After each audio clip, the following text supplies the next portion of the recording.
¿Cómo están ustedes? Muy buenos días, bienvenidos, bienvenidas a Noticias 7, nuestra primera emisión en la que compartimos de inmediato los hechos más destacados durante este fin de semana. Bienvenidos, bienvenidas. Vamos a revisar los titulares ahora. Les contamos, 14 fallecidos y 30 heridos es hasta el momento el saldo que deja el accidente de tránsito ocurrido la noche de este viernes en la vía Aloac-Santo Domingo. Tras el accidente en la vía Aloac-Santo Domingo, la cooperativa La Maná fue suspendida de manera indefinida en todas sus rutas. Esto mientras avanzan las investigaciones. El segundo mandatario, Jorge Glass, recibió el apoyo de los ciudadanos en varios cantones de la provincia del Guayas. Y este domingo los venezolanos participaron de un simulacro electoral para las votaciones del próximo 30 de julio, donde se elegirá a los representantes de la Asamblea Constituyente. Con amor hoy yo quiero cantar. Y en imagen les presentamos a la iguana marina, una especie de reptil escamoso de las Islas Galápagos. Habita en las costas rocosas de este archipiélago ecuatoriano. Es el único lagarto moderno que depende del medio ambiente marino. Se alimenta de algas marinas. Los machos adultos alcanzan 1.3 metros de largo y llegan a pesar 15 kilos. Pasan mucho tiempo tomando el sol en las rocas de la costa para elevar su temperatura corporal. Esta bella imagen nos acompaña para iniciar esta semana.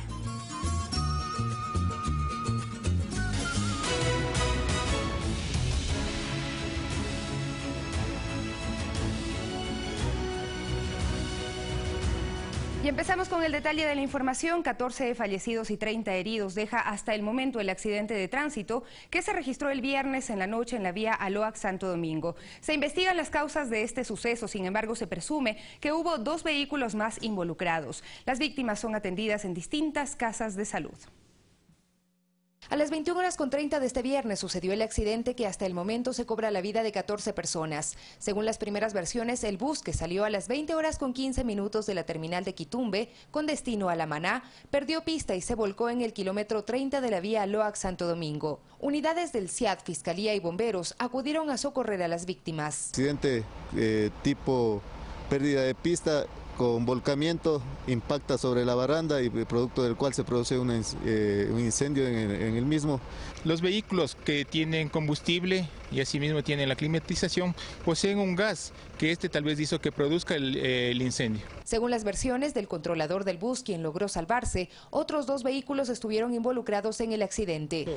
Pasó que el tráiler rebasó un otro carro y una camioneta doble cabina rebasó también y frenó para no chocarse con el tráiler. Frenó y nosotros le chocamos por atrás.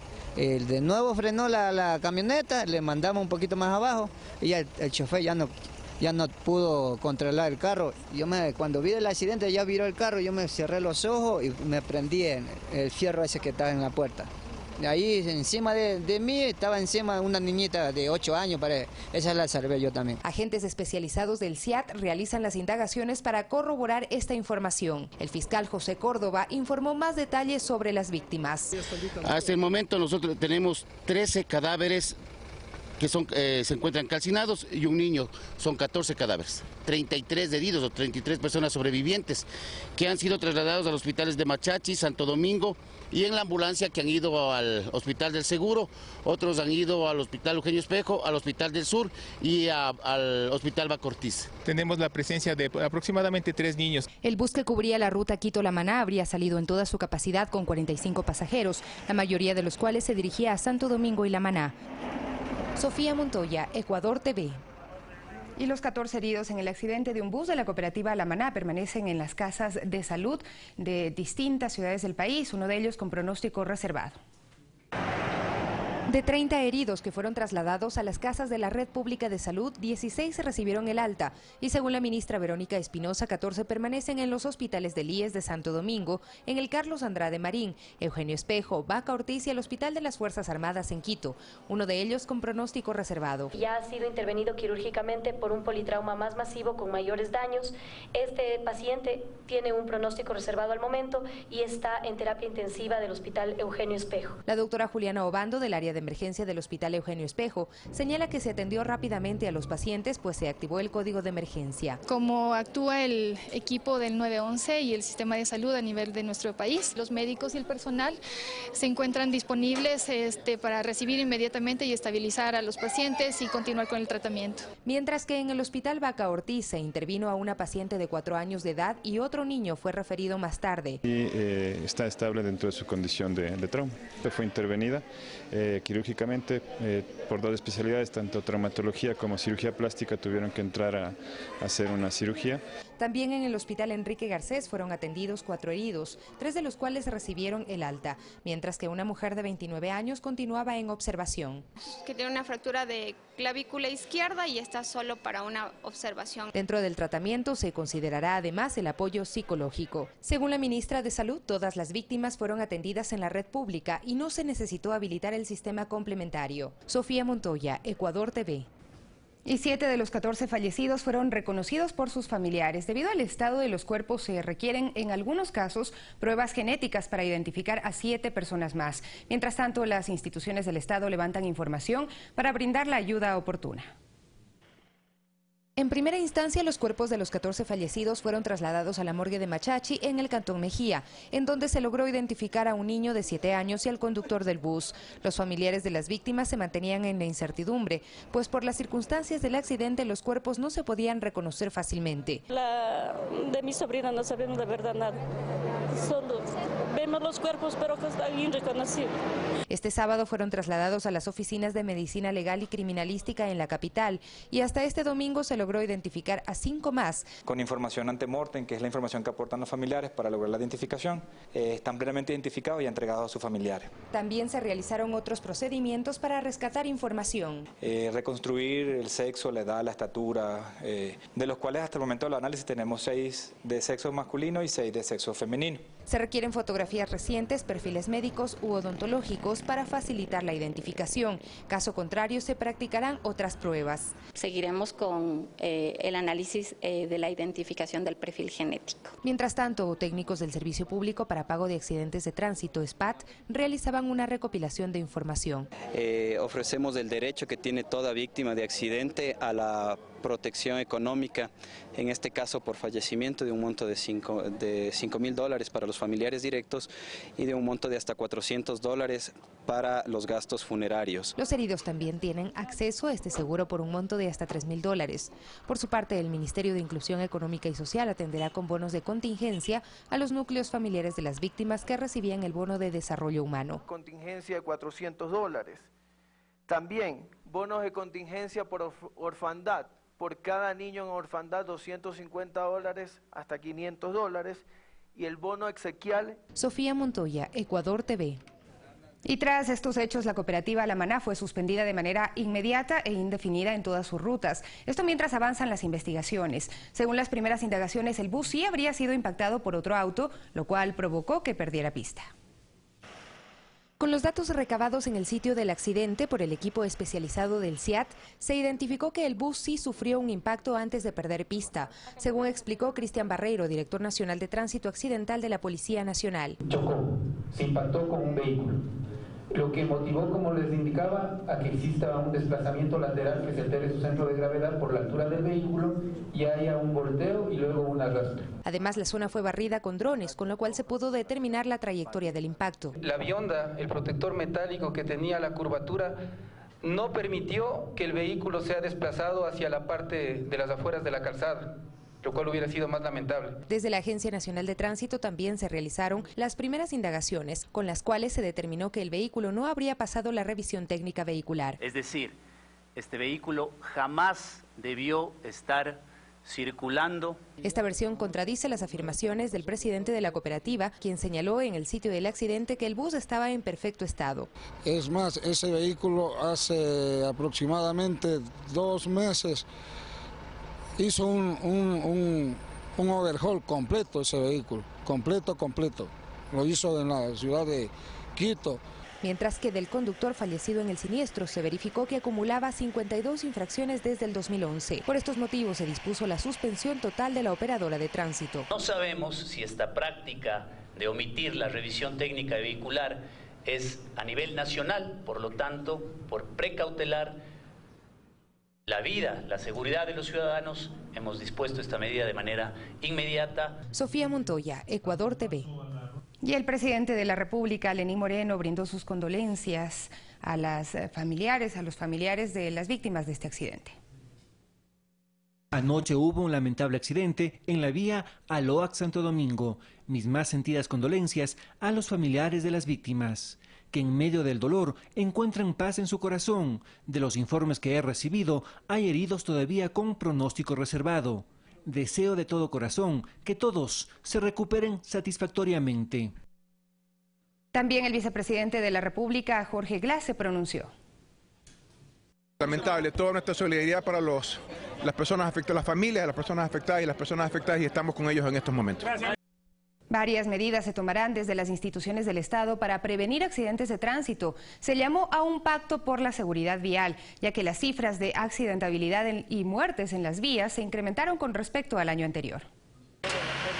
Luego del accidente de tránsito en el que fallecieron 14 personas en la vía Aloac-Santo Domingo, se levantó la mesa técnica de seguridad, en la cual se definieron varias acciones para reducir la accidentabilidad en las vías del país. El presidente de la República convoca en el transcurso de la semana que viene a una reunión de trabajo multisectorial para tratar esta problemática. Hoy lo queremos plantear, que es un pacto por la seguridad vial. ¿Qué representa este pacto? Que todos y cada uno de los ciudadanos que somos parte de este hermoso país seamos responsables y corresponsables a la hora de conducir o manejar un vehículo. Por un lado, se reforzarán los controles en las terminales y carreteras. Tampoco nos temblará la mano el momento de tener que sancionar a quienes premeditadamente incumplen con la normativa vigente. Desde el ámbito legal se plantearán reformas para que conductores profesionales que acumulen infracciones no puedan estar tras el volante. Para evitar que personas que tienen un historial de irresponsabilidad al volante puedan o estén al cargo de la vida de los ciudadanos ecuatorianos. Hacemos un llamado también al gremio de transportistas para que exijan a sus agremiados que cumplan y respeten la normativa legal vigente. Todas estas acciones, pues según las estadísticas, hay una tendencia creciente en los accidentes de tránsito por exceso de velocidad. Hasta el mes de mayo fallecieron 21 personas por esta causa. Sofía Montoya, Ecuador TV. Y en otro tema, el vicepresidente de la República, Jorge Glass, mantuvo encuentros ciudadanos en los cantones de Guayaquil, Eloy Alfaro y Durán. Los simpatizantes mostraron su respaldo a las acciones que emprende el gobierno a favor del empleo y la producción en el país. La segunda jornada de informe de actividades semanales, el vicepresidente de la República, Jorge Glass, la cumplió el sábado en la cooperativa Velasco Ibarra del Guasmo Sur de Guayaquil. Junto a decenas de ciudadanos compartió un desayuno, quienes indicaron que se trata de un gesto de apoyo al segundo mandatario. Un hombre que ha trabajado y sigue trabajando, nos ha demostrado, por lo tanto, tenemos que estar apoyándolo siempre. Primera vez en la historia que viene un vicepresidente a comer junto con toda la comunidad. En este encuentro con simpatizantes, el vicepresidente agradeció el ánimo brindado para enfrentar lo que llama ataques de grupos opositores, los que combate con el cumplimiento de ofertas de campaña del binomio de Alianza País. No hay unos cuantos que, habiendo perdido las elecciones, quieren imponer su agenda. Nuestro gobierno tiene muy claro el horizonte, tiene muy claro a dónde tenemos que llegar, las promesas que tenemos que cumplir. Ya al mediodía, en cambio, arribó al centro de Durán, donde lo esperaban con el plato típico de la ciudad ferroviaria, la fritada. El vicegobernante destacó que sus funciones se enmarcan en la delegación dispuesta por el presidente Lenín Moreno para aumentar el empleo y la producción en el país. Hacer una planificación estratégica desde el Consejo de la Producción, porque este es el momento de concentrar la mayor cantidad de recursos en fuerza productiva. Al menos 5.000 yaguachenses dejaron de vivir entre el monte y calles fangosas. El municipio entregó oficialmente la obra de alcantarillado sanitario y pluvial, calles adoquinadas, aceras y bordillos. El vicepresidente de la República participó de la inauguración de la obra, ejecutada con financiamiento del Banco de Desarrollo por más de $3 millones. Dotar de servicios básicos a la población es literalmente sacarlos de la pobreza. Pero con Daniel he estado hablando de parques industriales, de generación de nuevas fuentes de empleo, de cambio de matriz productiva, de agroindustria. Ese es el desafío. Inauguración que coincide con los 134 años de cantonización que celebra este mismo mes San Jacinto de Yaguachi. Mirta Carrillo, Ecuador TV. Las reformas a la ley y reglamento para la legalización de asentamientos irregulares, conocida como Ley 88, fue socializada en Monte Sinaí por la ministra de Desarrollo Urbano y Vivienda, María Alejandra Vicuña. Entre las modificaciones consta la disminución de tramitología para los futuros adjudicatarios.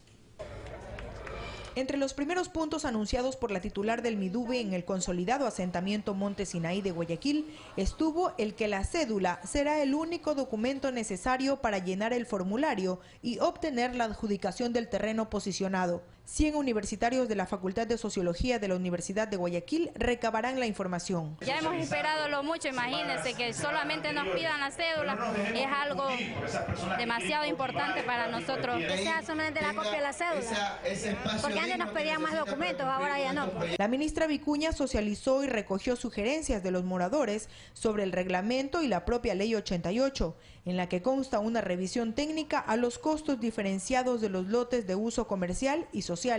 Asimismo, pidió que descarten aquellas voces de supuestos dirigentes que pretenden causar caos en la zona. Que no engañen a la gente, que la foto es la de marzo del 2017.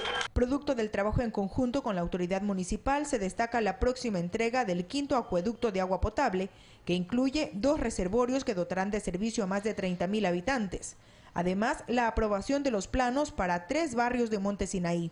La secretaria del Ministerio de Desarrollo Urbano y Vivienda llamó a la corresponsabilidad ciudadana. Nosotros hemos levantado la información técnica de 8.000 familias y a esos son los que se les va a requerir la cédula de ciudadanía y luego para que llenen un formulario para efectos de que puedan ser adjudicados. Observaciones y aportes de una ciudadanía que se empodera de los procesos participativos en el marco de un diálogo nacional. En la zona, más de 500 familias cuentan ya con certificados de posicionamiento territorial.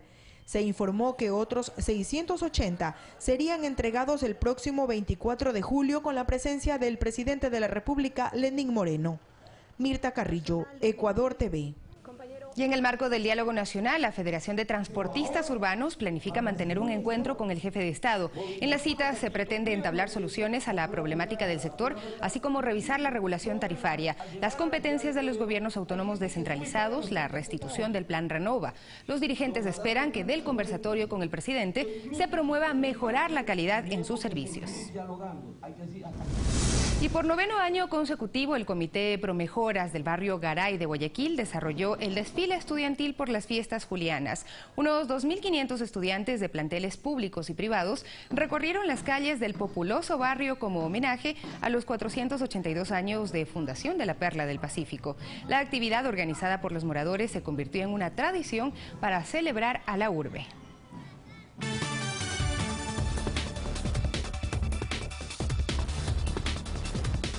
Y este domingo los venezolanos participaron del simulacro organizado por el Consejo Nacional Electoral para las votaciones del próximo 30 de julio, donde se elegirá a los miembros de la Asamblea Constituyente. Esta actividad se desarrolló en 55 de los 551 centros electorales con el fin de verificar el funcionamiento del sistema que se utilizará, mientras la oposición pidió una masiva participación en rechazo al plan del presidente Nicolás Maduro de reescribir la Constitución de 1999.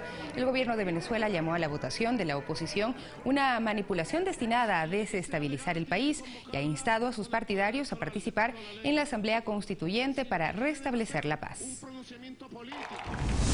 Y en la Plaza de San Pedro, durante su bendición semanal del Ángelus, el Papa Francisco hizo un llamado a favor de la paz de Venezuela. El pontífice dio un saludo especial a la comunidad católica, renovando la oración por ese país. Los fieles venezolanos se concentraron en el lugar con carteles y globos. El país bolivariano enfrenta una crisis política que deja hasta el momento al menos 93 muertos, 1.500 heridos y más de 500 presos.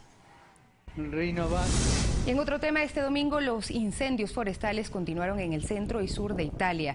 Las autoridades cerraron una carretera envuelta en humo cerca de la ciudad de Ladispoli, en Lazio, y evacuaron los campings de la Toscana.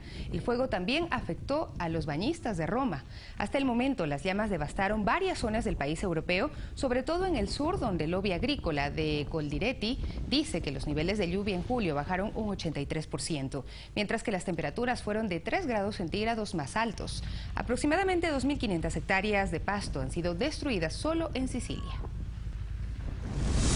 Y las autoridades de Yemen realizaron un operativo con el objetivo de retirar ventas ambulantes, desperdicios y agua estancada. Esta medida se tomó para combatir la epidemia de cólera que mató a más de 1.700 personas desde finales de abril, según cifras de las Naciones Unidas. Esta campaña de fumigación la impulsa el Departamento de Obras Públicas en cooperación con la Oficina de Salud de Bani al-Harit, ubicada en la provincia de Saná. Los casos sospechosos de esta enfermedad aumentaron a más de 320.000, ya que la epidemia afectó a 21 de las 23 provincias del país.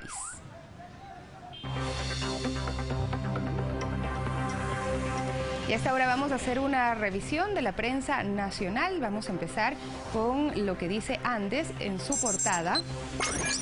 Revisemos entonces. La lucha contra la violencia de género es prioridad para el gobierno de Lenín Moreno. Es uno de sus titulares que comparte en esta mañana la página de la agencia Andes. También ecuatoriana Arévalo consigue medalla de plata en el Mundial de Natación de Hungría. Buenas noticias para los ecuatorianos y ecuatorianas. Revisemos qué más. La tonga, un plato ancestral de la cultura manabita que no pierde vigencia, destacando la gastronomía ecuatoriana muy variada, por cierto. Un reportaje especial desde China, Chengdu, el lugar mágico donde 176 pandas se esfuerzan para conservar su especie. Una bellísima postal además. Vamos ahora a dirigirnos hacia El Telégrafo. La página del Telégrafo dice lo siguiente: después del accidente del bus incendiado, se plantean reformas a las normas de tránsito. Esto en referencia a la respuesta institucional al accidente que ocurrió el día viernes en la noche. También en el ámbito internacional, Nicaragua acoge al Foro de Sao Paulo. Miren ustedes, ahí está esta imagen. Revisemos un poco más abajo. El consenso de Nuestra América incluye temas políticos, económicos y sociales. También se examinará el panorama de los líderes de la región como Lula da Silva, Humala, Kirchner y Glass. La agenda política exterior se arma con los ciudadanos, es lo que se menciona también. Ahí está un reportaje especial que lo pueden revisar en la página web de El Telégrafo. Y medios públicos, con esto finalizamos nuestra revisión el día de hoy, que dice la página www.mediospublicos.es. Se destaca obviamente información deportiva, y luego también internacional. Venezuela votó en plebiscito simbólico contra la Asamblea. También en el ámbito deportivo tenemos Delfín comienza con victoria su carrera para ser campeón. El cuadro manabita ganó como visitante a Fuerza Amarilla. Otro tema internacional, la aprobación de Donald Trump cae según una encuesta. Y también la lista de heridos por el accidente en la vía Aloax-Santo Domingo. Ahí está lo que destaca la prensa nacional esta mañana. Son los medios públicos de Ecuador, siempre a su servicio. Recuerde visitar sus páginas web. Es momento de hacer una breve pausa. Nos vamos mencionándoles cuáles serán las características del tiempo durante esta jornada.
Para que el alimento se convierta en nutrientes para el organismo debe pasar por un complejo proceso. Estamos hablando de la digestión. Por supuesto, un proceso, como decías, Vanessa, que inicia en la boca, pasa por la faringe, estómago, intestinos y lo que no nos sirve se desecha. Así estaremos hablando nosotros aquí al mediodía de este complejo proceso de la digestión, así que no se lo pierda. Le esperamos, como siempre, por Ecuador TV. A las 12 en punto, por su canal.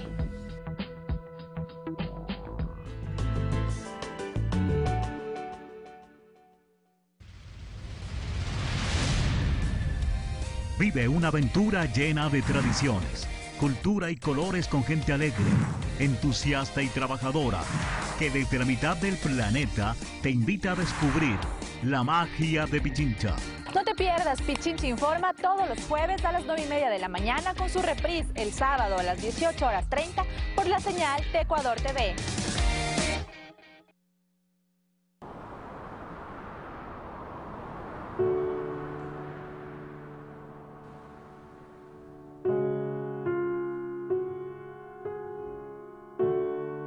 Hace unos años mi mamá me insistía en que haga un viaje a Guayaquil para que mi hija Olivia conozca a su bisabuela Carmen. Tenía 94 años, Alzheimer hace 15.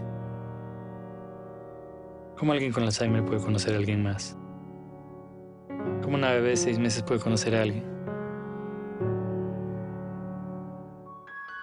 En Primer Plano, solo cine ecuatoriano, presentamos una obra de Iván Mora Manzano. La bisabuela tiene Alzheimer. Este domingo, 22 horas.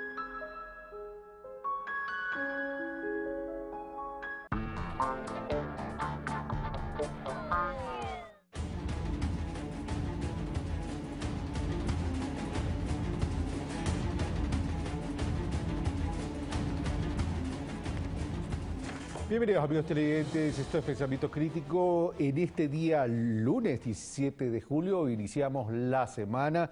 Esto es Ecuador TV y yo soy Carlos Rabascal. El día de hoy tendremos a Fidel Márquez, analista económico, para hablar de las perspectivas de este segundo semestre y de lo que son los pilares o deberían ser los pilares fundamentales de la economía ecuatoriana, considerando que se generó una polémica sobre aquella expresión del presidente de la República de la mesa servida. Y luego tendremos a Enrique Pita, presidente de la Federación Nacional de la Cámara de Construcción, quien también estará en los estudios de la ciudad de Guayaquil. Inicio entonces. Fidel Márquez, muy buenos días, gracias por haber aceptado nuestra invitación, bienvenido. A ver, definitivamente buenos Fidel... días, Carlos. Muy bien, gracias. Definitivamente, Fidel, el Ecuador va a tener ciertos retos. Más allá de la discusión del discurso político, yo no quiero entrar en eso, sino a lo de fondo. ¿Cuáles van a ser los pilares de la economía ecuatoriana o los retos de la economía ecuatoriana en este segundo semestre y en los próximos años, considerando que el cuestionamiento está en el gasto público y en el endeudamiento? Fidel Márquez. Sí, Carlos. En primer lugar, yo creo que el reto va a estar en cómo se dan los incentivos para que el aparato económico y productivo del sector privado de la economía sea el que nos se convierta en esa locomotora, porque ya la chispa la dio el sector público, esa locomotora para empujar todo el tren de la economía. En otras palabras, lo que quiero decir, que qué incentivos le damos a la empresa privada para que sea la inversionista y generadora de empleo en el país. Por tanto, las medidas que se tomen y los diseños de política económica que se hagan tendrán que estar en función de esa situación, porque ya sabemos que tenemos un problema serio en cuanto a los recursos con que maneja el fisco, y que los niveles de endeudamiento, no tanto el nivel de endeudamiento que tenemos como los niveles que tenemos de servicio de la deuda, que hacen que nosotros tengamos que pensar en cómo buscar otras alternativas de recursos frescos para la economía. Y estos tienen que venir por el lado de los agentes económicos privados. Ya, vamos por lo siguiente, ya vamos a hablar del endeudamiento, vamos a hablar del gasto. Tú mencionas, es decir, el motor de la inversión pública ya la dio el gobierno central, te refieres, en los últimos 10 años, ahora le toca la inversión privada, entonces la clave, el tema está en los incentivos que se genere al sector privado, al sector productivo. Pero ya hay un código de comercio, ya hay una alianza pública-privada, es decir, ¿son insuficientes entonces esos incentivos? ¿O estos incentivos te refieres fundamentalmente al tema tributario que tiene que ver con la salida de capitales o el anticipo al impuesto a la renta? Sí, Carlos, estos incentivos están fundamentalmente relacionados con los problemas tributarios, están relacionados con los costos que se le agregan al sector privado de la economía, ya sea vía salida de divisa del país, el impuesto a la salida de divisa del país, ya sea el anticipo al impuesto a la renta. Tenemos que entrar a analizar y ver hasta qué medida es importante que, digamos, aquellos inversionistas que me traigan recursos y me lo inviertan en el país en los próximos 7 meses, 10 meses, 1 año, 6 meses, van a tener una disminución del impuesto a la salida de capitales del 50%. En vez de pagar el 5%, me van a ir pagando el 2.5%. Pero en la medida que más se vayan atrasando ellos, no van a tener este incentivo, sino que van a pagar, digamos, después el 3% y hacerlo progresivo hasta que los que no hagan ningún aporte, evidentemente tengan que seguir pagando el 5%. Medidas como esa, de ese tipo, para que a la vez que sea un estímulo para aquellos que inviertan inicialmente, también haya que decirle a los inversionistas, señor, si usted no hace aporte al país, ¿para qué pide entonces que se le dé un mejor trato? Es decir, que tenemos que basarnos en el principio del premio.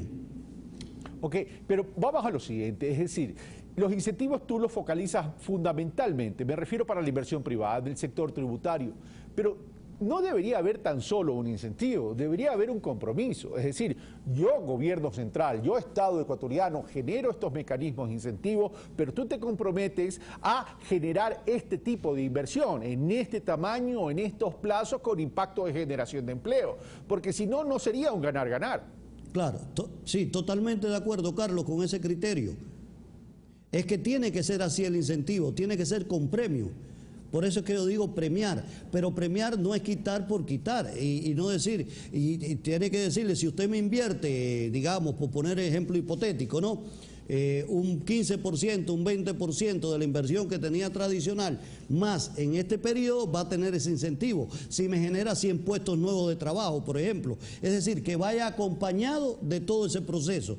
Tiene que ser a qué te comprometes y qué me comprometo yo como Estado para beneficiarte por ese compromiso que has hecho. Ok, ahora, hay otro tema que ya el ministro de Finanzas, Carlos Latorre, lo ha puesto sobre la mesa y que tiene que ver también con estos incentivos, pero de otra forma. Y él habla de la devaluación fiscal, en el sentido de disminuir el aporte patronal en un 50% y que ese 50% lo asumiría el gobierno nacional a través del presupuesto del Estado. Pero si estamos hablando de que hay un tema de liquidez, sus problemas de liquidez, ¿esto no sería entonces seguirle cargando más o agregándole más carga al presupuesto del Estado?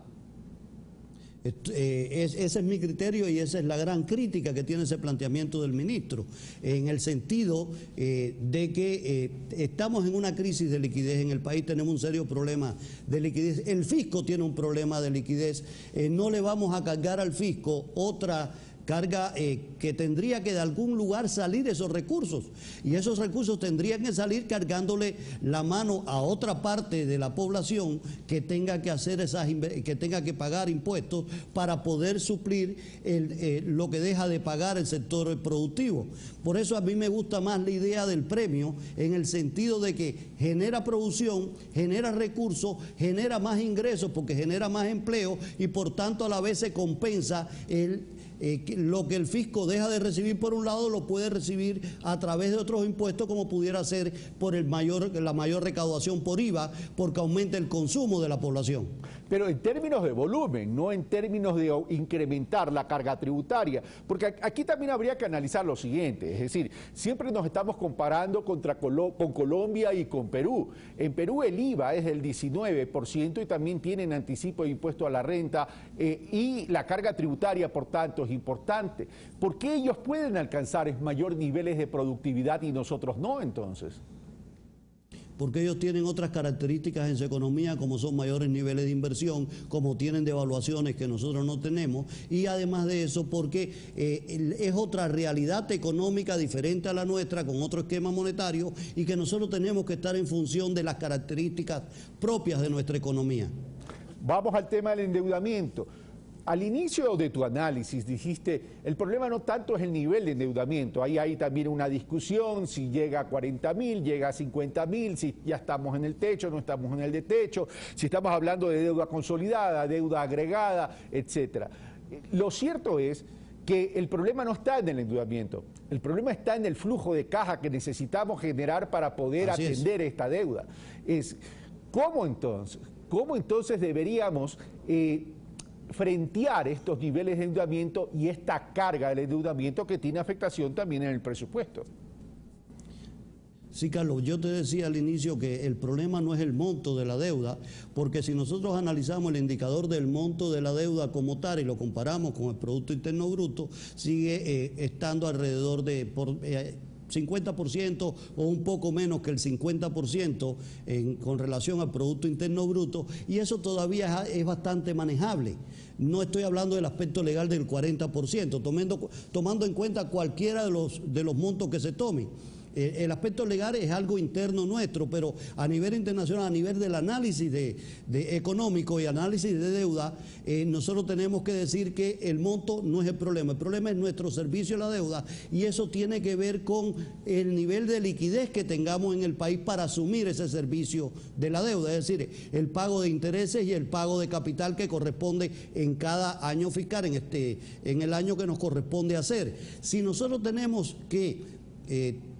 que pagar unos 3.000, 4.000 millones de dólares en servicio de deuda y tenemos ingresos corrientes de la balanza por cuenta corriente que están alrededor de los 12.000 millones de dólares, significa que estamos nosotros teniendo un 30 o un 40% de servicio de deuda con relación a ingresos corrientes en el país. En otras palabras, que por cada dólar fresco que nos ingresa al país, nosotros tenemos que destinar 40 centavos, 30 y pico centavos de ese dólar para poder hacer el servicio de la deuda. Eso es muy elevado. Ese es el problema, y con el agravante de que son nuestras deudas a corto plazo, fundamentalmente. Tenemos que hacer una reestructuración de esa deuda. Tenemos que cambiar deuda de corto plazo y cara por deuda de más largo plazo y más barata. Por tanto, esa es una de las cuestiones que tiene que enfrentarse el país en el análisis del fisco para poder enfrentar los problemas de liquidez que tenemos. Ya, pero ese es uno de los elementos, porque el Estado ecuatoriano, de acuerdo a su presupuesto, va a requerir igual financiar algún tipo de déficit. No vas a solucionar el déficit al 100% en una reestructuración de la deuda. Estamos hablando también del gasto público, y muchos dicen hay que reducir el gasto público, pero ya se habla de que en el gasto público, por ejemplo, en el rubro de salarios, el 85% básicamente tienen que ver con educación, con salud, con defensa y con justicia, y si no se me va o no se me escapa, otro rubro que también es tremendamente indispensable para el desarrollo del país. Claro. Pero ahí estás hablando, Carlos, del 85%. Es como decimos, hay que el bisturí pasarlo bien fino, porque ¿cuánto se destina en sueldos y salarios en el gobierno? Si usted destina, digamos, por ponerle 100, le quedan 15, y de esos 15 que realmente necesite 5 o 10, quitando un 5%, ya está teniendo una importante reducción en cuanto a volumen para la liquidez. Es decir, yo sí creo que debería entrar a analizarse también el gasto del gobierno y empezar a ver dónde hay un determinado gasto que se pueda eliminar, para que se vea que es de parte y parte el ajuste que se hace. Ahora, de la deuda pública, se habla de una deuda cara y de corto plazo, Fidel. Pero el exministro Rivera, y hoy consejero presidencial en los aspectos económicos, nos venía diciendo y nos viene diciendo desde el año pasado que el promedio de la carga financiera, es decir, del costo financiero de la deuda, el promedio ponderado es del 5.algo%, y que en consecuencia habría que medir esa carga en función de un promedio. Sí, a ver, yo sí creo que eso... más o menos cuando vamos a los promedios, lo que tenemos que decir es, si estamos dos, si hay un pollo, nos toca medio pollo a cada uno, pero si me lo como yo solo, te dejo a ti sin pollo. Entonces, yo creo que por ahí tendríamos nosotros que entrar a analizar un poco más detenidamente esta situación y ver, porque el problema es esa deuda, la que no es de corto plazo y altas tasas, esa no hay problema. La que tenemos que entrar a analizar y para paliar la situación de liquidez que tenemos es el hecho de que si en vez de tener el 5 ponderado, tuviéramos un 3 ponderado, fuera mucho mejor. Definitivamente. Entonces, eso es lo que tenemos que entrar a analizar. Pero en tu análisis hay un elemento de solidaridad que no está muy bien estructurado. El medio pollo me lo como yo. Ahora, vamos a los otros temas, mi querido Fidel. A ver, hemos hablado entonces de la necesidad de incentivos, hemos hablado del tema del presupuesto, hemos hablado del endeudamiento y hemos hablado del gasto público. Pero hablemos de la factibilidad de esa reestructuración del endeudamiento en términos de plazo, es decir, tirarlo a más largo plazo y disminuir costos. Ahí tenemos otro elemento. Uno, hay oferta internacional como para poder reestructurar este pasivo del Ecuador a muy largo plazo y disminuir los costos, o necesariamente tenemos que regresar a Fondo Monetario, Banco Mundial, que de hecho tenemos relación, o Banco Interamericano, para poder lograr este objetivo? Y si la deuda está entre el 40 y el 50%, que es la discusión, ¿vamos a alcanzar a reestructurar toda la deuda?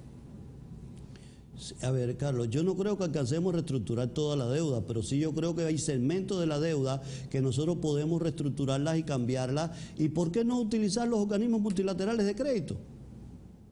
Si es que los organismos multilaterales de crédito, si pertenecemos a ellos, aprovechémonos que pertenecemos a esos organismos multilaterales de crédito. Lo que eso sí, tenemos que plantear un esquema muy con las situaciones nuestras, donde se respete la soberanía del país y se plantee un momento, estas son nuestras condiciones.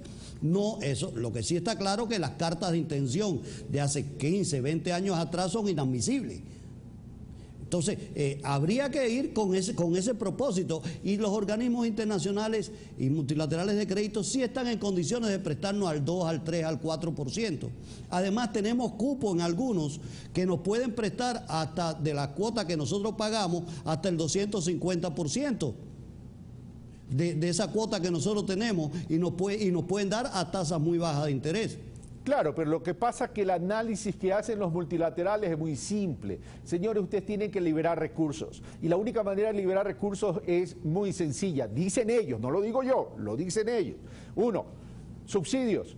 2, IVA. Y ahí es donde vienen los problemas. Sí, mira, también hay parte de esos créditos que dan los organismos multilaterales de crédito que sí nos los pueden dar, y es contra proyectos. Y tenemos que buscar eso también. Es decir, tenemos que ver todas las condiciones. Cuando alguien nos ponga esas condiciones, que son las condiciones relacionadas con los ajustes que debe hacer el gobierno, decir, los ajustes que vamos a hacer son estos. No nos quiere prestar, entonces ya ahí hay una situación que nosotros tenemos que plantearnos. Un momento, deme de mi cuota que yo tengo acá en este organismo, usted me puede prestar hasta tanto % de esa cuota, entonces deme ese préstamo con estas condiciones. Y esos préstamos me sirven a mí, son préstamos para la liquidez, para resolver problemas de balanza de pago, etcétera, que sí pudieran en algún momento dado necesitarse. El tema es que esa cuota tampoco creo que sea la solución a todo el problema. No es la solución a todo el problema, pero sí podríamos estar cercanos a los $1.000 millones. Ok. Vamos a otro tema, empleo. El empleo tiene que venir en estos momentos por el sector privado de la economía. No puede concebirse que el Estado siga siendo, con el problema de escasez de recursos que tiene, que siga cargando como el empleador de última instancia en el país. Y para eso tiene que ser todo en su conjunto el plan de medidas, donde se dé los incentivos necesarios al sector privado de la economía en función de premiarlos de acuerdo a la generación de empleo que me dé, pero además empleo con características de empleo adecuado. No es que tampoco se me vaya a crear cualquier tipo de empleo espurio. Ok, te paro ahí. Ahí necesitamos entonces trabajar en crecimiento económico, pero las estimaciones del Banco Mundial de crecimiento económico, la verdad es que son bastante pesimistas. Primer punto. Segundo punto. A ver, pero Carlos, sí, tú mismo lo dices. son estimaciones. Sí, obvio. Bajo determinadas condiciones. Bajo determinadas condiciones. Cambiemos esas condiciones, demos los nuevos estímulos. Y entonces se cambia el punto de partida del banco para el crecimiento. Bueno, entonces apuntemos el objetivo, porque el objetivo es empleo. Y tú dices, no puede ser cualquier empleo, tiene que ser empleo adecuado. Y en ese sentido de empleo adecuado, ya le están haciendo las consultas por teléfono, mi querido Fidel, pero en ese empleo adecuado tenemos dos aristas. Uno, empleo nuevo. Dos, mejorar el empleo que ya existe. Recordemos que el empleo que ya existe prácticamente es un 50% adecuado y un 50% inadecuado. Fidel.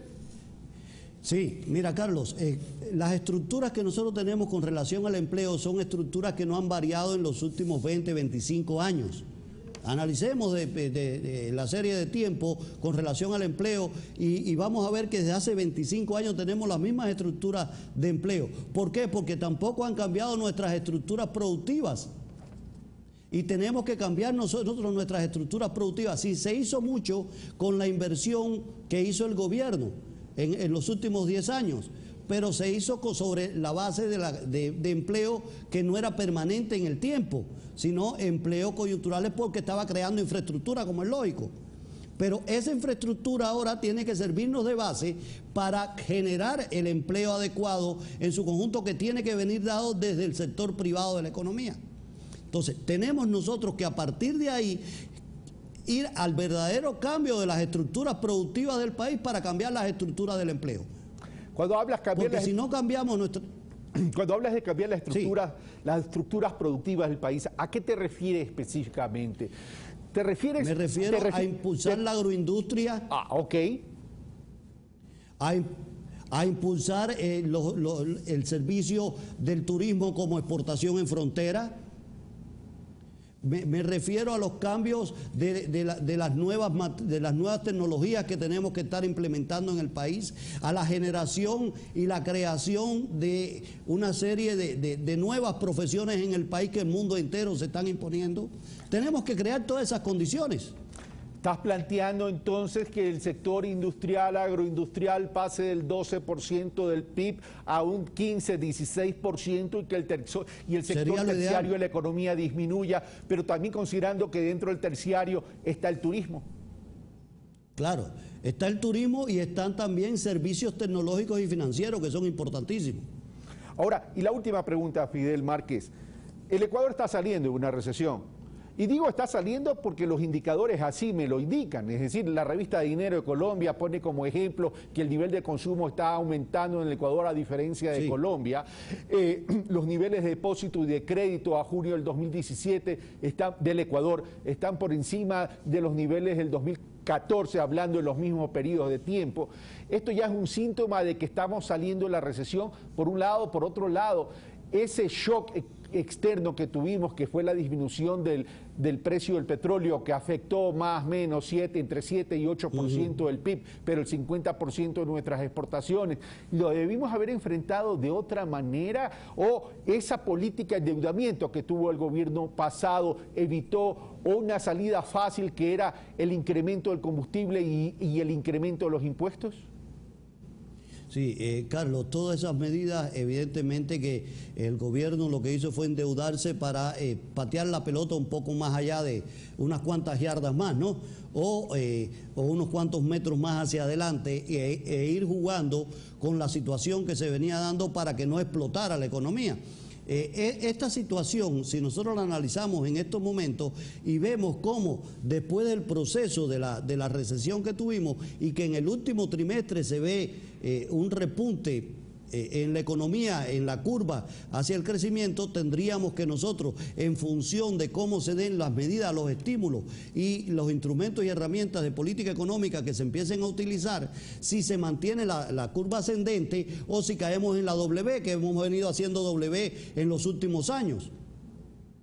Y un poco más, si logramos que las medidas tengan su efecto, vamos a lograr crecimiento económico este año. Si no, evidentemente que íbamos nosotros a revertir. Para revertir la situación que se tenía anteriormente, se necesita de inversión, se necesita de generación de empleo, porque además para mantener el consumo se necesita que las personas tengan ingresos. Y si no hay generación de empleo, no puede haber ingresos. Para que haya consumo se requiere demanda y para que haya demanda se requiere plata en el bolsillo, mi querido Fidel. Así es. Bueno, muchas gracias Fidel Márquez, rector de la Ecoteco y analista económico que ha estado con nosotros compartiendo este análisis sobre la coyuntura económica del país, sobre todo en lo que constituye los principales retos de la economía para el segundo semestre de este año, que van a constituir los pilares para el resto del periodo del actual gobierno. Fidel Márquez, muchas gracias. Gracias, Carlos. Una breve pausa y regresamos con Enrique Pita, presidente de la Federación Nacional de Cámara de la Construcción, a propósito del programa Toda una Vida en lo que tiene que ver con la política y estrategia del gobierno nacional en relación a la construcción de 325.000 viviendas. Venimos de inmediato.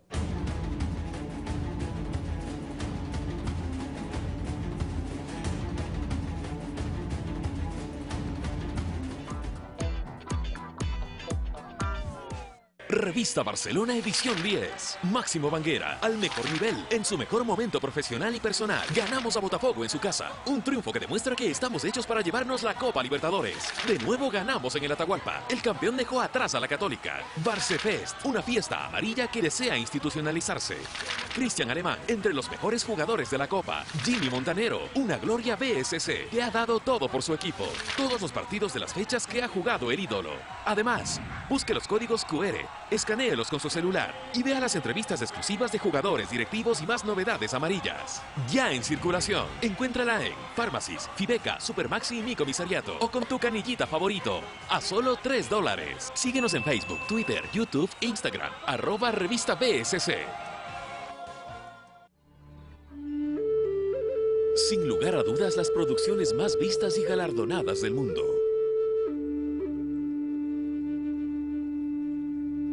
Documentales de gran interés y mundialmente reconocidos.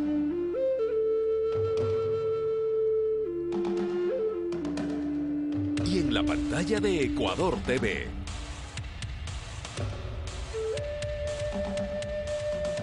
Los especiales de la BBC, de lunes a jueves 20 horas.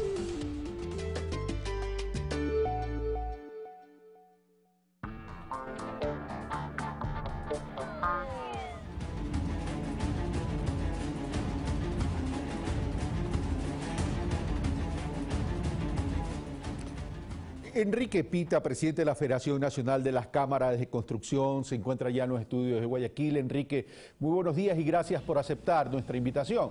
Uno de los principales dinamizadores de la economía es evidente y no lo vamos a descubrir el día de hoy, es el sector de la construcción. Y dentro del sector de la construcción hay varios rubros. Me voy a concentrar en esta primera parte de la entrevista, Enrique, en el tema de la propuesta de construir 325.000 viviendas como componente del programa Toda una Vida del Gobierno Nacional. En ese sentido, ¿qué rol va a jugar el sector privado de la construcción en este plan que lo viene proponiendo el gobierno nacional desde la campaña electoral y que hoy ya se está comenzando a implementar? Tanto se ha dicho que se va a iniciar en Guayaquil, se nota una articulación con el municipio de Guayaquil y también en la provincia de Manabí. Enrique Pita, buenos días, bienvenido. Bienvenido, gracias. En realidad, en primer lugar, sí, definitivamente la construcción es un motor de la economía y un dínamo de progreso y desarrollo. Ahora, respecto al tema de la construcción de las 320.000 casas, el rol que va a desempeñar el sector privado, el sector de la construcción, es el rol que se nos asigne, el rol que se nos permita participar. Hasta el momento, lamentablemente, no tenemos una información muy clara en relación a cómo se va a desarrollar este proyecto. Solamente sabemos que efectivamente se va a iniciaría en unas 2 semanas o 3 semanas acá en la ciudad de Guayaquil, en unos terrenos que el municipio tiene disponibles para tal efecto. Pero en términos ya del aspecto práctico de cómo va a ser el sistema de contratación, cómo va a ser el sistema de construcción y entrega del proyecto, cómo van a ser los pagos a los contratistas, todavía no tenemos una información certera. Esos son puntos claves para efectos de incentivar al sector privado. Ahora, dentro de las 325.000, si no me equivoco, 194.000 viviendas van a ser gratuitas para los beneficiarios, pero tienen un costo. Dentro de esta necesidad de entrar a hacer estas viviendas, uno para cubrir déficit y dos para cubrir o para dinamizar la economía, se ha hablado del tipo de financiamiento, es decir, los constructores tienen que venir con financiamiento, con lo cual ya parten de una desventaja, a lo menos con grandes constructores o con constructoras internacionales. Bien, es positivo que hasta el momento lo que se conoce, y personalmente tuve la oportunidad de conversar con la señora Irina Cabezas, que es quien está presidiendo este proyecto por parte del Gobierno Nacional, no se habla de contratación externa, no se habla de presentación de compañías que vienen a hacer trabajo masivo. Se mantiene la idea de que sean los contratistas nacionales, constructores nacionales, los que van a ayudar a resolver esta situación o enfrentar este trabajo.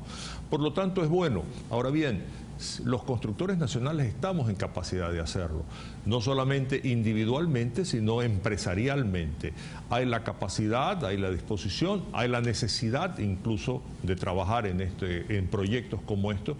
Por lo tanto, estamos listos. Hay que definirse cómo se va a financiar, cómo van a ser los pagos, de dónde viene el capital, tampoco lo sabemos. Lo único que conocemos es que hay 500 millones de dólares en este momento disponibles.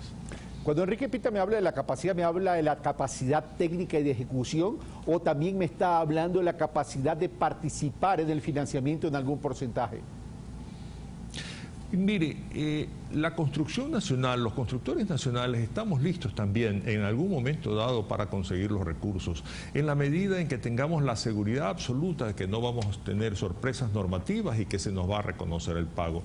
Y aquí tengo que hablar algo del pasado necesariamente. Muchos de los proyectos que fueron ejecutados por empresas extranjeras eran proyectos que pudieron haber sido trabajados, ejecutados por empresas nacionales. Pero insisto, siempre y cuando se nos reconozca lo mismo que se le reconocieron a los extranjeros, porque a los extranjeros se les reconocía el 35% más, el 8 o 9% de intereses, y se les pagaba oportunamente. Los constructores nacionales estamos en capacidad de hacerlo y hubiéramos podido conseguir los recursos, pero claro, se privilegiaron otros escenarios y lamentablemente eso perjudicó también nuestro quehacer cotidiano en el sector de la construcción. Bajo esa misma línea de pensamiento de equidad en cuanto al tratamiento, entonces, ¿pudiese entonces considerarse la emisión de bonos y que los contratistas reciban bonos para poder hacer liquidez con esos bonos a largo plazo y poder financiar este proyecto? Todo es posible. Si usted recibe bonos y tiene que ser en algún momento dado liquidados, eso le va a ocasionar una pérdida. Alguien tiene que asumir esas diferenciales, ¿verdad? Por lo tanto, es cuestión de buscar el punto de equilibrio entre los intereses del Estado, el interés del empresario y, por supuesto, el servicio de un proyecto importante, interesante y útil. Todo es cuestión de conversarlo, manejarlo y tener certezas. Mientras no hayan certezas, créamelo, el asunto no queda sino en una discusión y ofrecimientos y no creo que avanzaríamos mucho en cuanto a conseguir financiamiento y en cuanto a conseguir una participación de empresarios que digan, ok, yo asumo tantas cantidades de casas, ¿a quién le entrego las casas? Cuando yo las termine, aquí están, ¿cómo voy a conseguir mi dinero para yo poder ir ahora sí a recuperar mi capital, ya sea pues a través de la venta de bonos o me quedo con los bonos guardados para yo mismo ganarme la rentabilidad? Le pregunto al técnico, ¿es factible las 325.000 casas cuando de pronto, si bien es cierto, hay terrenos, hay que urbanizar los terrenos, hay que articular con los municipios, etcétera? ¿Es factible en los 4 años las 325.000 viviendas? Yo he manifestado que es un proyecto audaz, optimista, pero realizable. Posiblemente 325.000 sea un número que suena como muy exagerado. Si lográramos hacer el 60%, el 70%, es un esfuerzo notable que tiene que ser reconocido como tal al gobierno nacional. Si logramos hacer todo, magnífico, va a ser un trabajo heroico. Pero lo importante es comenzar, lo importante es lo que significa, no solamente para beneficiar a un sector social que lo necesita, aquellos que no tienen vivienda, sino también para un sector que está deprimido y que va a generar oportunidad de trabajo. El 35% de lo que se genera en una inversión, en una propiedad, en una construcción, se va a mano de obra. Por lo tanto, y 2 personas por cada trabajador directo trabajan en los bienes y servicios relacionados con la actividad de construcción. Imaginémonos la cantidad de obreros, la cantidad de familias que van a verse beneficiados, no por la casa necesariamente, sino por la oportunidad de llevar el pan diario de cada día a través de un proyecto como este, ambicioso, optimista, realizable. Pero permítame hacer un comentario. Realizable en la medida en que se proyecte, se analice, se ejecute y se lleve adelante manteniendo los aspectos técnicos. Cuando lo político invade lo técnico, el resultado no puede ser siempre el que se espera. Hablemos de lo técnico y lo técnico económico financiero.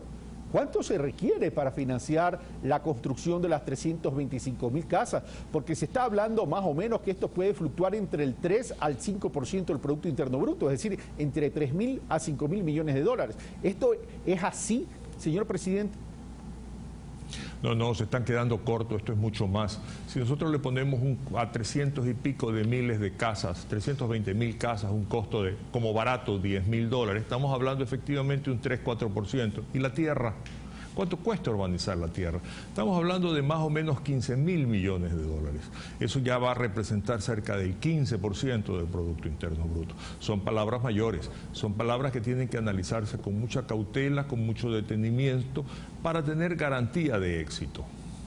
Ahora, yo le comencé diciendo, Enrique, que la construcción es un dinamizador de la economía, pero la construcción no solo es la vivienda. Vamos ahora a la obra pública y sobre todo vías. Tuve la oportunidad de entrevistar al ministro de Transporte y Obras Públicas, Paul Grande, y habla de 2.000 a 3.000 nuevos kilómetros de vías. Y está hablando de modelos de gestión. Esto significaría concesiones. El sector de la construcción estaría interesado, me refiero al nacional, a entrar a este sistema, a este modelo de gestión, para que el Estado libere recursos y que sea el sector privado el que mantenga y el que construya las vías de acuerdo a las políticas, evidentemente, del organismo rector. Definitivamente sí.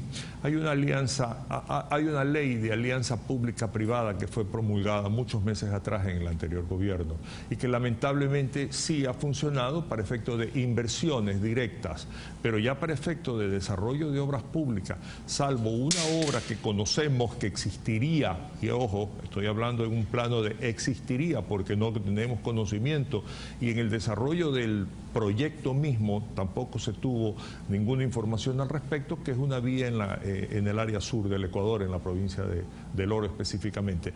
Pero para que una alianza pública-privada funcione, y entendiendo alianza pública-privada es un esfuerzo privado respaldado en normas que aseguren que la inversión va a estar sin ninguna sorpresa normativa e impositiva. Eso no es una reunión de un empleado público con un privado y ya eso es una reunión pública-privada. No, son esfuerzos conjuntos para desarrollar un proyecto. Eso lamentablemente hoy, como está la ley, es de muy difícil aplicación. Esa ley tiene que ser revisada, tiene que ser despolitizada. Por ejemplo, simple, el comité interministerial para ejecutar un proyecto de estos son los 3 principales ministros en el área de la producción. Y si un municipio quiere desarrollar un proyecto al amparo de esta ley, no es sino miembro con voz y no con voto en un proyecto de esta naturaleza. En países donde se aplica con gran éxito, Canadá, Chile, México, generalmente los mismos municipios pequeños, los GAT, como se dicen ahora, tienen la capacidad de desarrollar y, por supuesto, al amparo de demostrar que no haya situaciones anormales respecto a la rentabilidad de los mismos. Tiene que ser revisar la ley, si no, no vamos a llegar a ningún lado. Esto significa... Pero, perdóneme. Sí, por favor.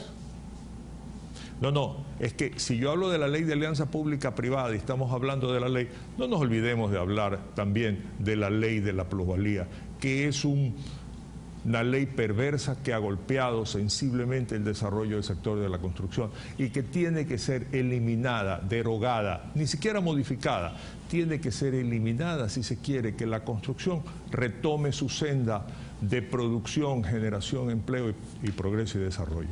Dos preguntas ante estas últimas intervenciones suyas.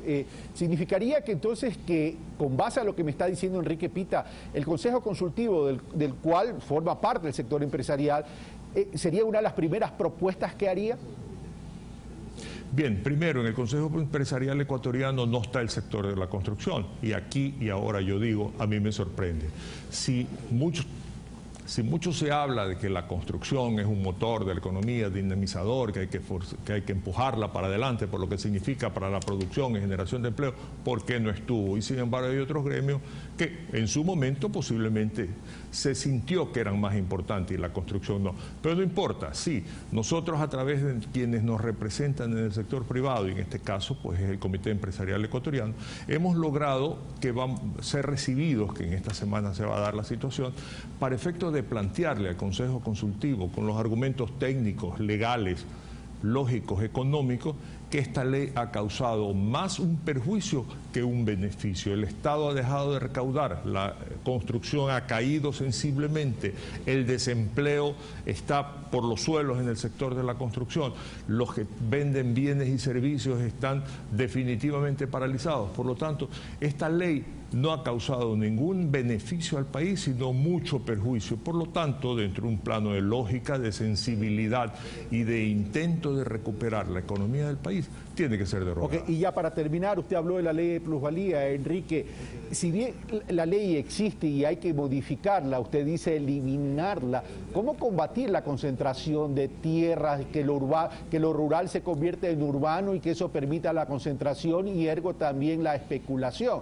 Porque si bien la ley de plusvalía se la hizo, en mi concepto está mal diseñada porque afecta a las transacciones de los que queremos comprar vivienda, pero ¿cómo evitar la gran concentración? Que ese es el tema y el eje central de preocupación de la ciudadanía. Hay varias leyes que tienen que ver con este asunto. Hay, por ejemplo, impuestos si usted cambia el uso de suelo, la intensificación de un terreno. Es combatir la especulación sobre la base de alguien que se va a beneficiar en cambio de una norma. Hay un impuesto si usted cambia las condiciones de un terreno rural a urbano. Es precisamente para evitar especulación. Hay obras redesarrolladas por particulares que generan una plusvalía, que no tienen nada que ver con el Estado y que de alguna manera también tiene que ver con precios que el mercado, por Dios, el mercado determina. El precio de la tierra no es un insumo que puede ser ligeramente absorbido por ningún proyecto, tiene límites por si no hace el proyecto rentable. Hay que establecer un equilibrio, pero si ya hay impuestos que castigan esta especulación, no puede tampoco, como usted bien dice, cargarse al producto final. Mire usted, por ejemplo, el caso en las playas de Esmeraldas. Es la empresa privada la que ha construido obras maravillosas en balnearios como Tonsupa, por ejemplo. Y sin embargo, los municipios de esas jurisdicciones muy poco han hecho para beneficiar el desarrollo. Y son los que se están beneficiando de la plusvalía. Y se les aplica un impuesto a una iniciativa privada. Y en ningún caso iniciativa pública. Enrique Pita, muchas gracias por estar con nosotros. Enrique Pita, presidente de la Federación Nacional de Cámara de la Construcción, ha estado con nosotros para hablar de la importancia del sector de la construcción como dinamizador de la economía, tanto en el sector de la vivienda, tanto como en el tema de la obra pública a través del Ministerio de Transporte y Obras Públicas, donde se está considerando el modelo de gestión de concesiones. Esto fue Pensamiento Crítico. Soy Carlos Rabascal. Un fuerte abrazo.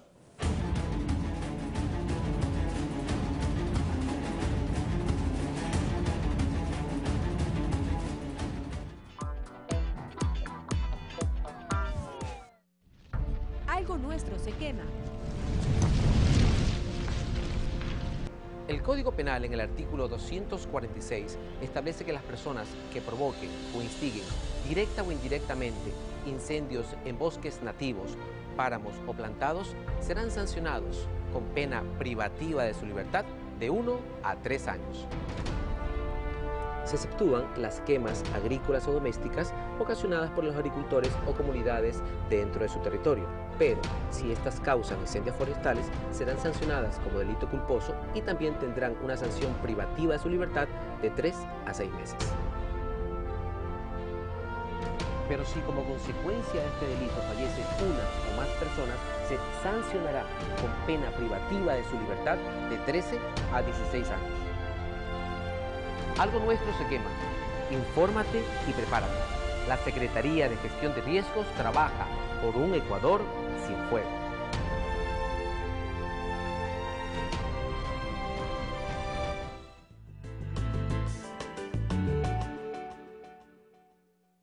¿Terminaste? Oh, sí, terminé. Son estrechos. ¿Eh? ¡No puedo pasar el pie! ¡No! ¡No! ¿Qué hago? ¿Qué hago? ¿Qué eres? ¿Un vestido? Encantada.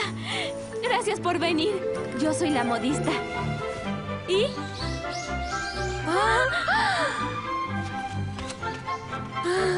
No lo puedo creer. Me queda bien. Clavel, de lunes a viernes, 19:30.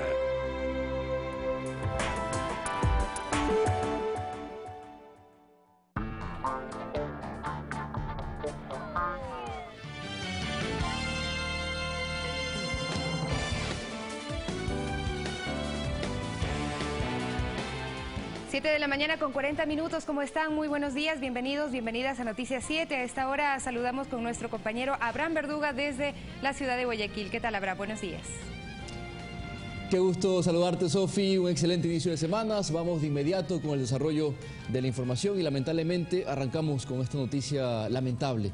14 fallecidos y 30 heridos deja hasta el momento el accidente de tránsito que se registró el viernes en la noche en la vía Loac Santo Domingo. Se investiga las causas de este suceso, sin embargo se presume que hubo 2 vehículos más involucrados. Las víctimas son atendidas en distintas casas de salud.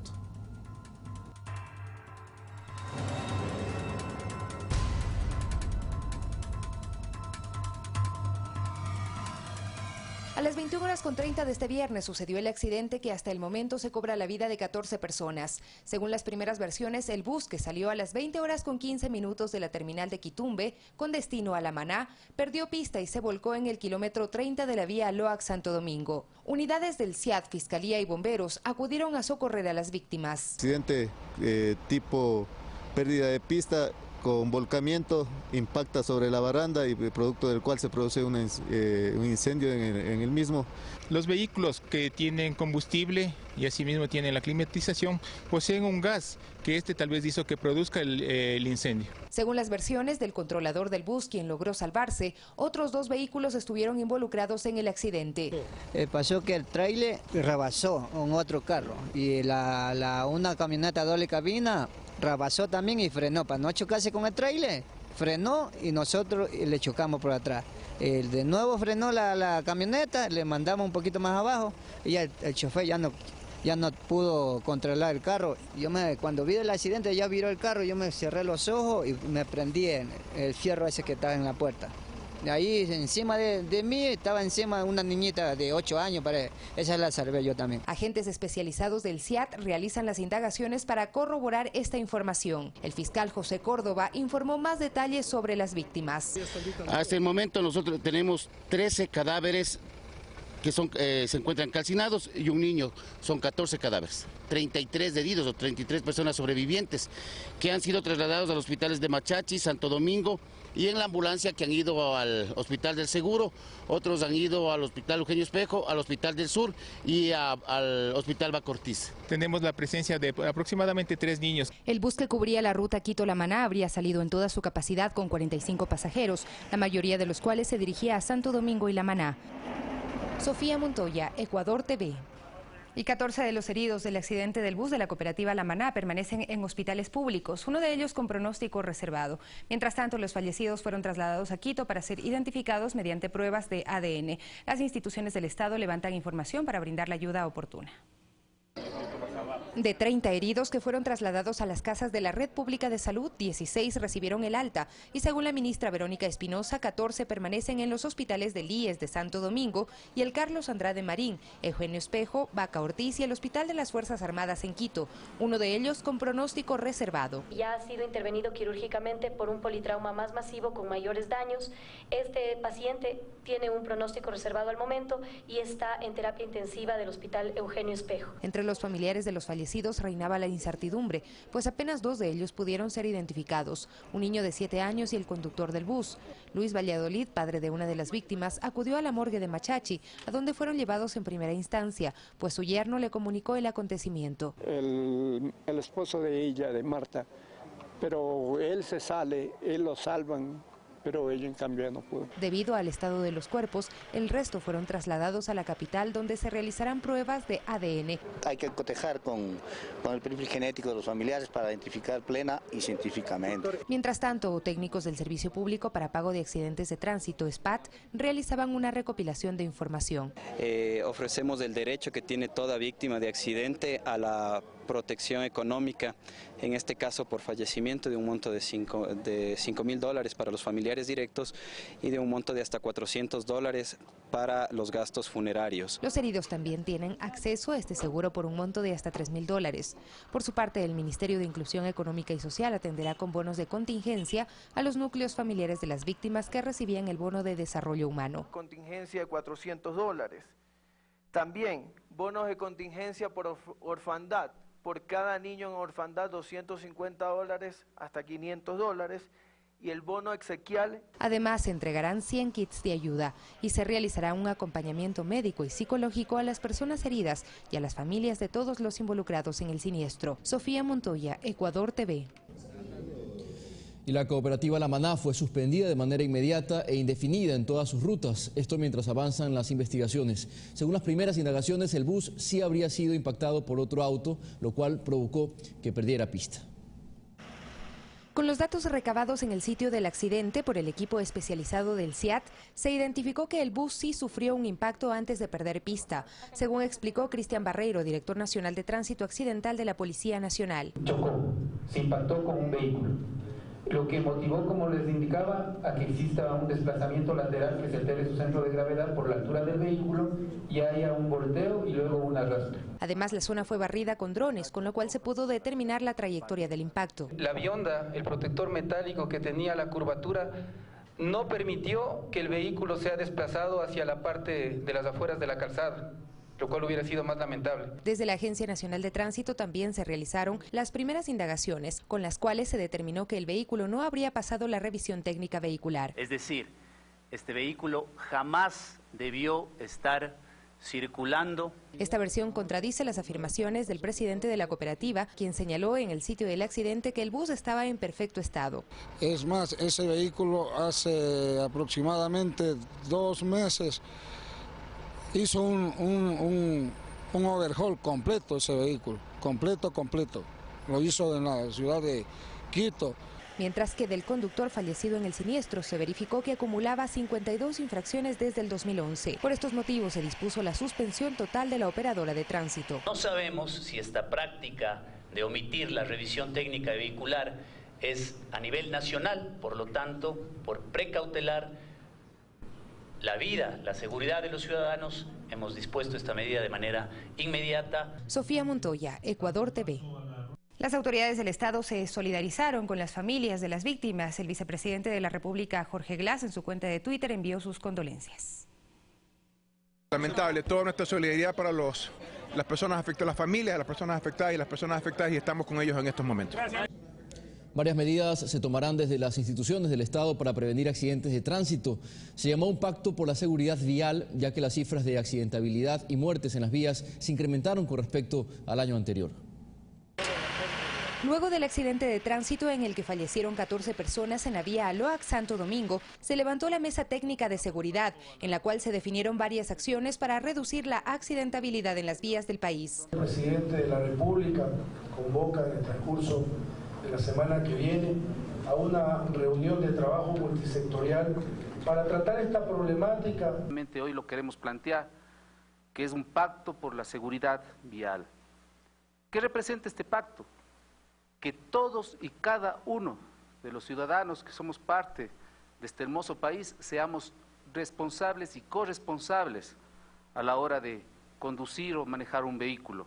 Por un lado, se reforzarán los controles en las terminales y carreteras. Tampoco nos temblará la mano el momento de tener que sancionar a quienes premeditadamente incumplen con la normativa vigente.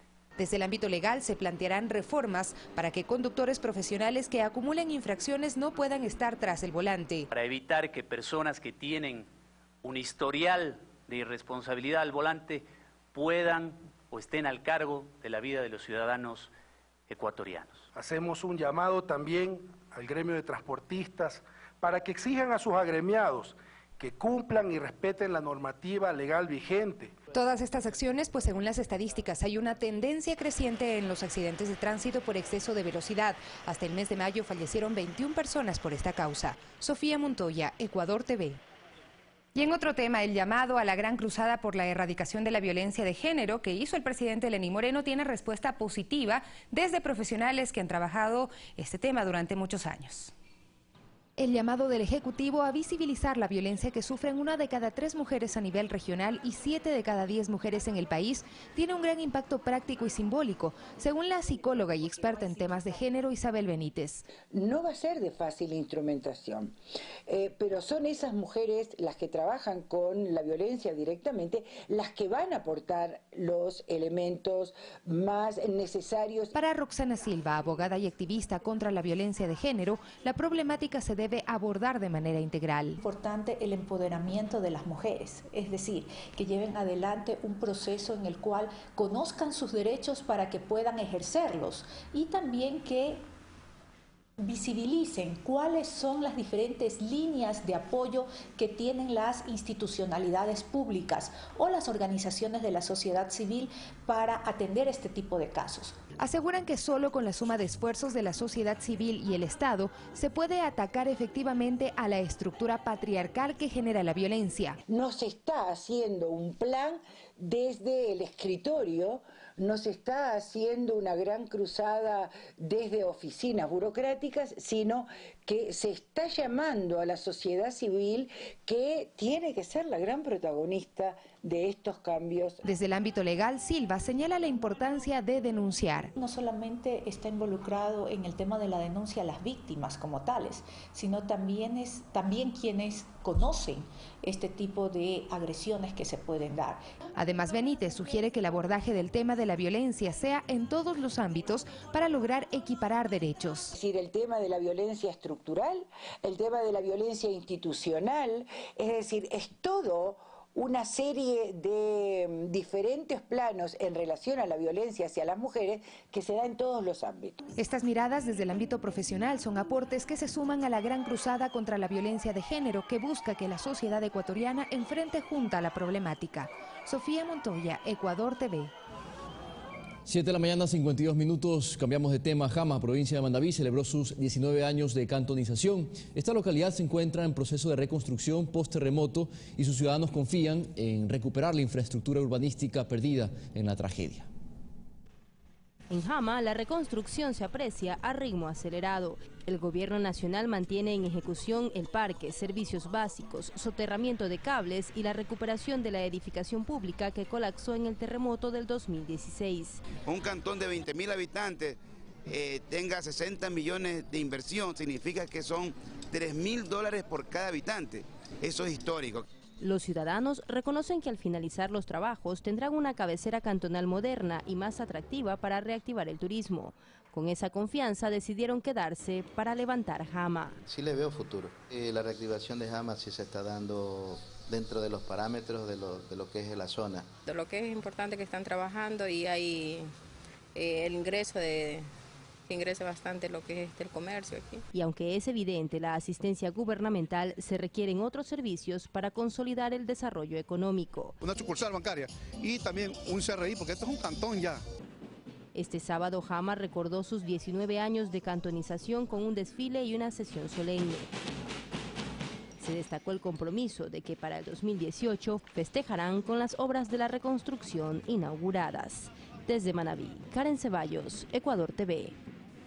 Les contamos, aves rapaces rescatadas y rehabilitadas son las protagonistas de una exhibición que realiza el Zoológico de Guayabamba y Fauna Etus. Una experiencia que invita a la reflexión sobre el daño que causa atraparlas de su hábitat o apartarlas de su hábitat natural.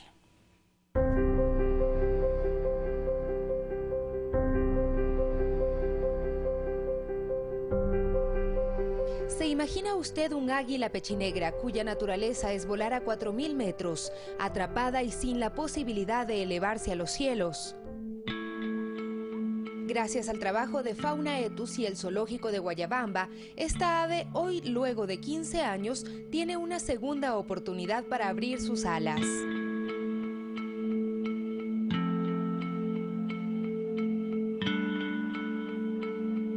Todas las aves que estamos mostrando aquí son aves que han sido o lastimadas por los seres humanos, ya sea que les capturaron de polluelos o porque les han disparado, les causaron daños y generalmente estaban encerradas en jaulas. Claro, es una experiencia única. Realmente en el mundo ten en cuenta que en muy pocos sitios, y no diría yo que aquí solo, se está haciendo un entrenamiento con aves rapaces de rescate.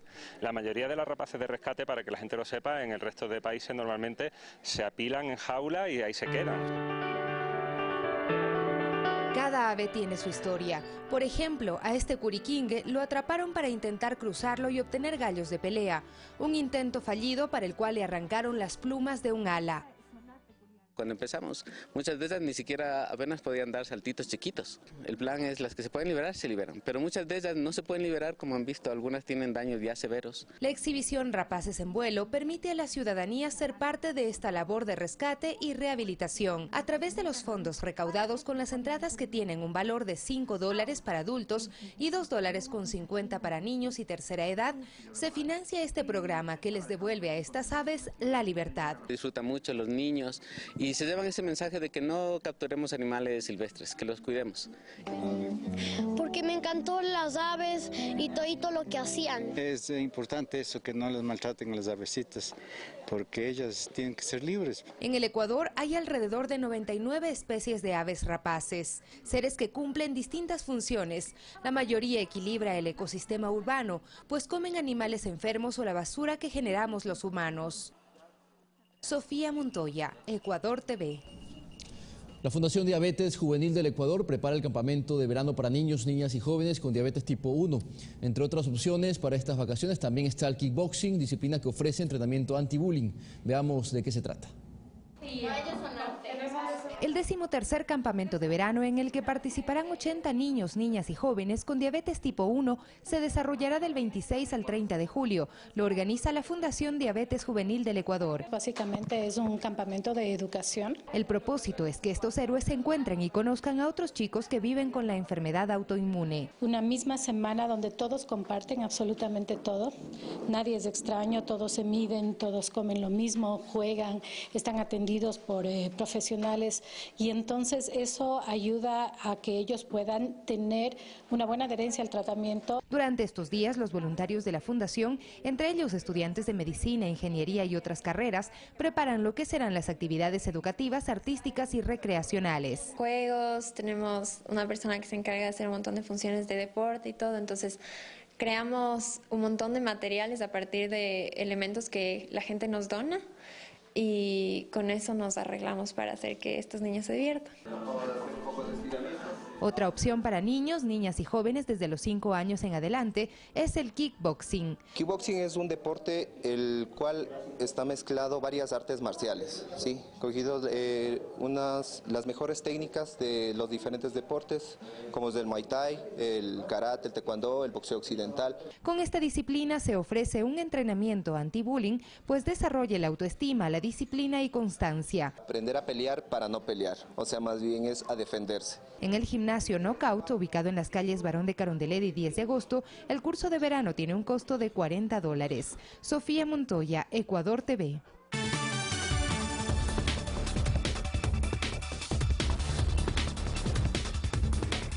Las noticias del mundo. La defensa del expresidente de Brasil, Luis Inácio Lula da Silva, presentó una primera apelación contra el fallo dictado el pasado miércoles por el juez Sergio Moro, quien lo sentenció a 9 años y medio de prisión por corrupción. En el recurso interpuesto se pidió explicaciones al juez sobre diversos puntos del fallo que contienen contradicciones, omisiones y oscuridades, además de testigos que probarían que la verdadera propietaria del inmueble entregado a Lula por OAS, a cambio de favores políticos, sigue siendo la constructora. 9 muertos deja las intensas lluvias en Arizona, Estados Unidos, mientras que una estampida en un estadio de Senegal deja varios muertos y heridos. Más noticias en el siguiente resumen. El gobierno de Venezuela declaró persona non grata al expresidente mexicano Vicente Fox por haberlo calificado de dictador al mandatario Nicolás Maduro durante su trabajo de observador de un plebiscito de la oposición este domingo en Caracas. El régimen indicó que se le negará la entrada al país porque es un agente perverso que viene a provocar muerte y destrucción. En tanto, el Consejo Nacional Electoral calificó de exitoso el simulacro que se realizó previo a la constituyente. Al menos 9 personas murieron y decenas resultaron heridas como consecuencia de una avalancha ocurrida en el estadio Demba Diop de Dakar. Un enfrentamiento entre hinchas durante un partido de final de la liga provocó la caída de un muro del estadio que ocasionó la estampida. Una fuerte tormenta azotó el estado de Arizona en Estados Unidos, dejando inundaciones a su paso. 9 personas perdieron la vida, en su mayoría las víctimas fueron niños. Las autoridades reportan que hay un número indeterminado de desaparecidos, ya que el agua provocó deslizamientos de tierras. Varios sitios turísticos fueron cerrados, ya que las lluvias crearon condiciones peligrosas para los visitantes.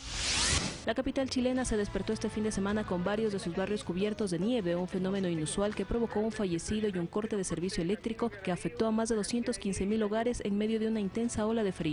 Un trabajador murió al caer por la acumulación de hielo en el suelo, mientras que 2 personas resultaron heridas por la descarga de un cable de electricidad caído. El fenómeno se registró en otras regiones como Valparaíso y Maule. Fanny Lara, Ecuador TV.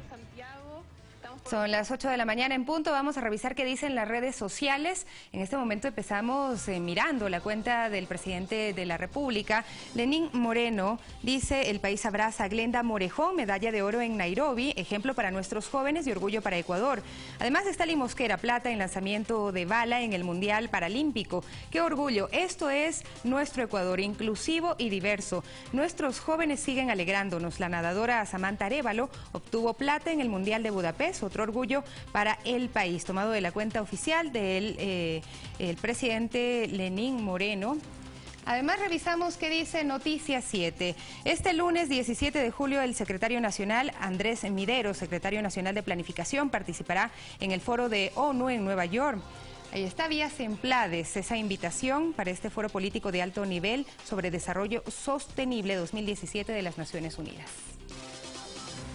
Uno más en este caso, también de Noticias 7. Hoy se anuncia la Comisión de Justicia de la Asamblea Nacional inicia tratamiento de proyectos reformatorios al Código de la Democracia, vía la asambleísta Marcela Aguinaga. Y esta entonces son algunas de las noticias destacadas de la agenda de este día lunes. 8 de la mañana, 1 minuto. Vamos a ver de inmediato cuáles son los hechos que marcarán la jornada de este lunes en lo que se viene. La Secretaría Técnica del Plan Toda una Vida, Irina Cabezas, realiza una rueda de prensa en el edificio AME en Puerto Viejo, Manabí, a las 9:15 en las calles Olmedo y Sucre. El Grupo de Intervención y Rescate GIR de la Policía Nacional realizará hoy el lanzamiento de la campaña Montaña Segura 2017 a las 10 horas en el Salón de Héroes del GIR de Pozuquí. En la Asamblea Nacional se realizará el foro Avances y Desafíos de la Ley Orgánica de Comunicación, organizado por el asambleísta Jorge Yunda en el Salón José María Lequerica del Palacio Legislativo desde las 10 horas hasta las 13 horas. El ministro del Interior, César Navas, realizará hoy una rueda de prensa a las 10 horas en la Benalcázar y Espejo para informar sobre los avances de Seguridad Integral 2017 en la sala de prensa de esta cartera de Estado. 8 de la mañana, 2 minutos. Y bien, de esta manera finalizamos este servicio informativo. Manténgase en la señal de Ecuador TV. Despedimos, Sofi, un abrazo, que tengas una excelente jornada. Igual para ti, Abraham, y para todos ustedes, amigos y amigas, muchísimas gracias por permitirnos acompañarles en esta mañana. Los dejamos con las condiciones del tiempo para el día de hoy, para que salgan prevenidos de sus hogares. Hasta pronto.